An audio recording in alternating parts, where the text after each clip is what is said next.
അഖണ്ഡ സാമ്രാജ്യ യോഗം.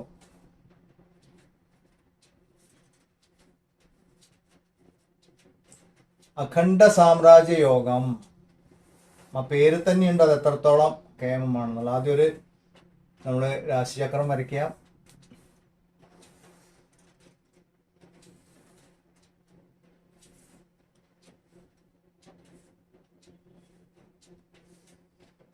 അഖണ്ഡ സാമ്രാജ്യ യോഗത്തില് ലഗ്നം സ്ഥിരരാശിയായിരിക്കണം എന്ന് പറഞ്ഞു. ഇത് കഴിഞ്ഞ ക്ലാസ്സിൽ എടുത്തോ? ഇല്ലല്ലോ. ഓക്കെ. ലഗ്നം സ്ഥിരരാശിയായിരിക്കണം. അപ്പം ഒന്നുകിൽ ഇവിടെ, പിന്നെ എവിടേക്കായിരിക്കും? ഇവിടെ, ഇവിടെ, അല്ലെങ്കിൽ ഇവിടെ. ഇവിടെ എവിടെയെങ്കിലും ആയിരിക്കണം ലഗ്നം. ഇതാണ് സ്ഥിരരാശികൾ. ചരം, സ്ഥിരം, ഉഭയം പഠിച്ചത് ഓർമ്മിക്കുക. ലഗ്നം സ്ഥിരരാശിയായിരിക്കണം. രണ്ടാം ഭാവാധിപനോ 11ാം ഭാവാധിപനോ 9ാം ഭാവാധിപനോ മൂന്നിലാരെങ്കിലും ബലമായി ചന്ദ്രകേന്ദ്രത്തിൽ വരണം. ചന്ദ്രന്റെ കേന്ദ്രത്തിൽ വരാരെങ്കിലും. ഇത് മാത്രമല്ല, ഇതിലെ ഒരാള് 2ാം ഭാവാധിപനോ 9ാം ഭാവാധിപനോ 11ാം ഭാവാധിപനോ ഗുരു ആയിരിക്കണം. ഇതിൽ ആരെങ്കിലും ഒരാൾ ഗുരു ആയിരിക്കണം. ഇങ്ങനെ ഒരു കണ്ടീഷൻ വന്നു കഴിഞ്ഞാൽ ലഗ്നം സ്ഥിരരാശിയായിരിക്കണം.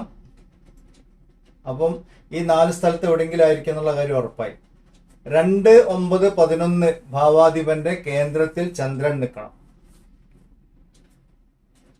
2, 11, 9 ഇതിൽ ഏതെങ്കിലും ഒരു ഭാവത്തിന്റെ അധിപൻ ഗുരു ആയിരിക്കണം.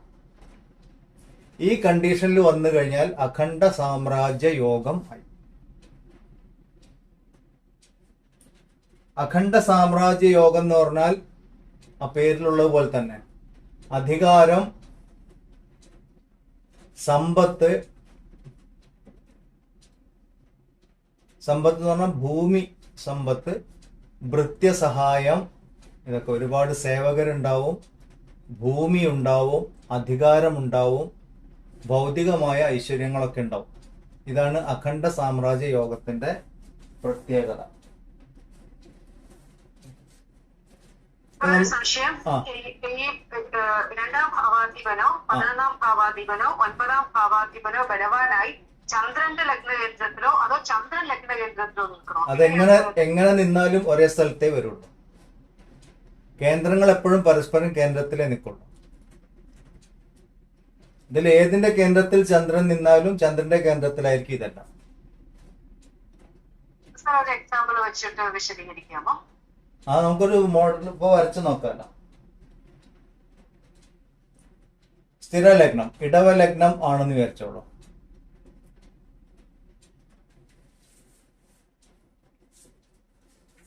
അപ്പൊ 2ാം ഭാവാധിപനോ 9ാം ഭാവാധിപനോ 11ാം ഭാവാധിപനോ, ഇവിടെ ഇപ്പൊ 11ാം ഭാവാധിപത്യം ഗുരുവിനുണ്ട്. ഓക്കെ. അപ്പൊ ഞാൻ ഇവിടെ ഗുരുവിനെ വരയ്ക്കും. ഭാവാധിപതിയാണ്, പക്ഷെ ഭാവത്തിൽ തന്നെയാണ് നിൽക്കുന്നതെന്ന് വിചാരിക്കും. നമുക്ക് ഈ യോഗം മനസ്സിലാക്കാൻ വേണ്ടിയിട്ട് കേന്ദ്രത്തിൽ ചന്ദ്രൻ വന്നു. 11ാം ഭാവാധിപന്റെ കേന്ദ്രത്തിൽ ചന്ദ്രൻ വന്നു. ഇല്ലേ, ചന്ദ്രന്റെ കേന്ദ്രത്തിൽ. ഇതിപ്പോ എങ്ങനെ കേന്ദ്രം വരച്ചാലോ, ഇപ്പൊ ഉദാഹരണം ഗുരുവിന്റെ കേന്ദ്രത്തിൽ ചന്ദ്രനാണെന്ന് വിചാരിച്ചോളൂ. ഇവിടെ ഇപ്പൊ ചന്ദ്രന്റെ കേന്ദ്രത്തിൽ ഗുരു വരും, ഓട്ടോമാറ്റിക്. ഇവിടെയാണെങ്കിൽ അങ്ങനെ തന്നെ വരും. കേന്ദ്രങ്ങൾ എപ്പോഴും പരസ്പരം കേന്ദ്രത്തിലേ നിൽക്കുള്ളൂ. അതാ പറഞ്ഞതിന്റെ അർത്ഥം. അപ്പൊ ഇങ്ങനെ ഒരു സ്ഥിതി വരികയെന്ന് വിചാരിച്ചോളൂ. ലഗ്നം സ്ഥിരരാശിയായി 11ാം ഭാവാധിപൻ ഗുരുവാണ്. ഗുരു അവിടെ തന്നെ നിൽക്കുന്നുണ്ട്. ഈ ഗുരുവിന്റെ കേന്ദ്രത്തിൽ ചന്ദ്രൻ വന്നു.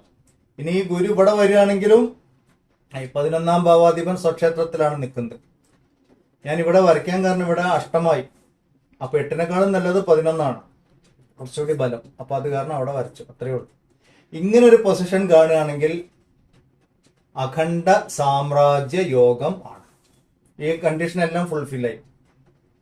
സ്ഥിരരാശിയായി, 11ാം ഭാവാധിപത്യം ഗുരുവിന് വന്നു, ഗുരുവിന്റെ കേന്ദ്രത്തിൽ ചന്ദ്രൻ വന്നു, പരസ്പര കേന്ദ്രത്തിലായി. ഗുരുവിന്റെ കേന്ദ്രം എന്ന് ഉദ്ദേശിക്കുന്നത് 1, 4, 7, 10 ഭാവത്തില് ഈ ചന്ദ്രൻ നിൽക്കണം എന്നല്ലേ ഉദ്ദേശിക്കുന്നത്? ഗുരുവിന്റെ കേന്ദ്രത്തില്, ലഗ്ന കേന്ദ്രത്തിലല്ല. അതന്നെ ഗുരു ഗുരു അപ്പൊ ഗുരു ഒന്നായില്ലേ? ഗുരുവിന്റെ കേന്ദ്രം പറഞ്ഞ ഗുരു ഒന്നായി, ഇത് ഗുരുവിന്റെ 7ആയി. അതെ, അപ്പൊ ലഗ്നം കഴിഞ്ഞിട്ട് അല്ലേ വരിക സർ? അതന്നെ, ആ ലഗ്നം കഴിഞ്ഞിട്ട് ലഗ്നം കഴിഞ്ഞിട്ട് 2ാം ഭാവം വരുന്നത് 4 വരിക. അപ്പൊ അത് വന്നാലും ആവില്ലേ? 2ാം ഭാവം 2ാം ഭാവത്തില് ചന്ദ്രൻ വന്നാലും അത് കേന്ദ്രഭാവം ആവില്ലേ ചോദിക്കാം. ആവും, കേന്ദ്രം ആവണമെന്നുള്ളൂ, കുഴപ്പമില്ല, ഇവിടെ വരയ്ക്കാം. അത്രേ ഉള്ളൂ. ആ അതെ. അല്ല, ഇവിടെ എനിക്ക് ഡൗട്ട് വന്നതൊക്കെ അതെ കുഴപ്പമില്ല, നോ പ്രോബ്ലം. ഡൗട്ട് ചോദിക്കാം, കറക്റ്റ് ചോദിച്ച ഡൗട്ട് കറക്റ്റ് തന്നെയാണ്. ഇവിടെ വന്നാലും ആവും, ചന്ദ്രകേന്ദ്രത്തിലായി.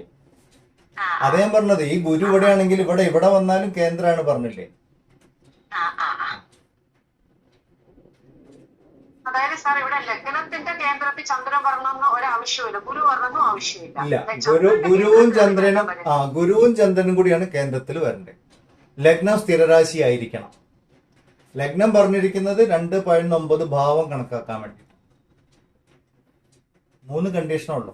സ്ഥിരരാശി ആയിരിക്കണം, 2 ഭാവാധിപതി അതിലൊരാൾ ഗുരു ആയിരിക്കണം, ചന്ദ്രന്റെ കേന്ദ്രത്തിൽ നിൽക്കണം. ഈ 3 കണ്ടീഷനെ പറഞ്ഞിട്ടുള്ളൂ. ഒരു സംശയം, ഈ കേന്ദ്രം എങ്ങനെയാണ് കണ്ടുപിടിക്കുന്നത്? കേന്ദ്രം എങ്ങനെ കണക്കാക്കും? കേന്ദ്രം എന്ന് പറഞ്ഞാൽ 1, 4, 7, 10 ഈ സ്ഥാനങ്ങളാണ്. നമ്മള് ഇവിടെ ഏത് ഗ്രഹത്തിന്റെ കേന്ദ്രമാണോ വേണ്ടത് അതിന്റെ 1, 4, 7, 10. ലഗ്നത്തിന്റെ കേന്ദ്രമാണെങ്കിൽ ലഗ്നത്തിന്റെ 1, 4, 7, 10 ലഗ്ന കേന്ദ്രം. ഗുരുവിന്റെ ആണെങ്കിൽ ഗുരുവിന്റെ 1, 4, 7, 10. ഇവിടെ ഇപ്പൊ ഗുരുവിന്റെ 7ലാണ് ചന്ദ്രൻ നിൽക്കുന്നത്. അത് കാരണം ഇനിയിപ്പോ ഇവിടെ ചൊവ്വയുണ്ടെന്ന് വിചാരിച്ചോളൂ. അപ്പൊ ചൊവ്വയുടെ കേന്ദ്രം എന്ന് പറഞ്ഞാൽ ഇവിടെയും ഇവിടെയും ഇവിടെയായിരിക്കും. ഇത് ഒന്നായിട്ട് പഠിക്കണം. 1, 4, 7, 10 ഇങ്ങനെ കേന്ദ്രസ്ഥാനങ്ങൾ 1, 4, 7, 10. ഇത് മുമ്പ് പറഞ്ഞിട്ടുണ്ടായിരുന്നു. കേന്ദ്രം, പണപരം, ആപോക്ലിമം, ഇതൊക്കെ ഓർമ്മിക്കണം. ഇടയ്ക്കിടയ്ക്ക് റിവിഷൻ വേണം, ഇല്ലെങ്കിൽ ഇത് പോവും കയ്യിൽ നിന്ന്. ഇതാണ് അഖണ്ഡ സാമ്രാജ്യ യോഗം. ഓക്കെ, അപ്പൊ ഒരു ജാതകം കിട്ടിക്കഴിഞ്ഞാൽ ഇങ്ങനെ നമുക്ക് പെട്ടെന്ന് നോക്കാനുള്ള ഒരു കഴിവായി കിട്ടണം. ഏതാണ് എന്നുള്ള കേന്ദ്രങ്ങളിൽ ആരൊക്കെയാണ്, അവർ ഏത് ഭാവമായിട്ടാണ് ബന്ധപ്പെട്ടിരിക്കുന്നത്. ഓക്കെ, അഖണ്ഡ സാമ്രാജ്യ യോഗം നല്ല യോഗങ്ങളിൽ ഒന്നാണ്. ഇവിടെ തന്നെ ഇപ്പൊ ഇവിടെ ഗ്രഹങ്ങളൊന്നും ഇല്ലാന്ന് വിചാരിക്കാം. അപ്പൊ പെട്ടെന്ന് ആൾക്കാർ പറയും ഇത് കേമദ്രുമം ഉണ്ടല്ലോ ചന്ദ്രന് എന്ന് പറയും. ചന്ദ്രന്റെ 2ലും 12 ഇല്ല, പക്ഷെ ചന്ദ്ര കേന്ദ്രത്തിൽ ഗുരു ഉണ്ട്, അഖണ്ഡ സാമ്രാജ്യ യോഗമായിട്ടാണ് നിൽക്കുന്നത്. കേമദ്രുമം ക്യാൻസൽഡ്, കേമദ്രുമ ഭംഗമായി. പലരും നമ്മളോട് ചോദിക്കുകയും ജാതകം നോക്കുമ്പോൾ ഇതിൽ ഇങ്ങനെ ഒരുപാട് വിഷമമുണ്ടല്ലോ, ആൾക്കാർക്ക് എപ്പോഴും പ്രശ്നങ്ങളുള്ള യോഗമാണ് ആദ്യം കാണുക. അപ്പൊ നമ്മൾ അതെങ്ങനെയാ ക്യാൻസൽ ആവണം എന്നുള്ള പോസിറ്റീവായിട്ടുള്ള യോഗം കാണിച്ചു കൊടുക്കണം. ഓക്കെ, അഖണ്ഡ സാമ്രാജ്യ യോഗം.